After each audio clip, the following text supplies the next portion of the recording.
Mill-1998 sal-2007 il-każijiet ta' persuni li minn barra ppruvaw idaħħlu droga fil-ħabs kienu 42.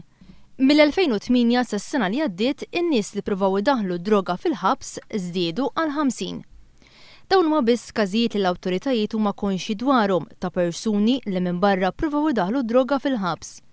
Fl-aħħar jiem One News irrapporta kif minn mistoqsijiet parlamentari ħareġ li fl-aħħar 8 snin kienu 400 il-priġunieri fil-ħabs ta' Kordin inqabdu taħt l-effett ta' droga. Dawn il-fatti kollha jistonnaw b'mod qawwi ma' dikjarazzjoni li l-Ministru Carmine Bonnici għamel xahar ilu meta iddeskriva d-diskors dwar id-droga fil-ħabs bħala diskors vojt.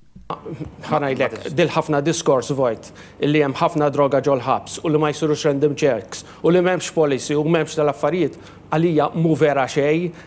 Skont il-Ministru Carmine Bonnici, taħtu l-affarijiet fil-ħabs inbidlu.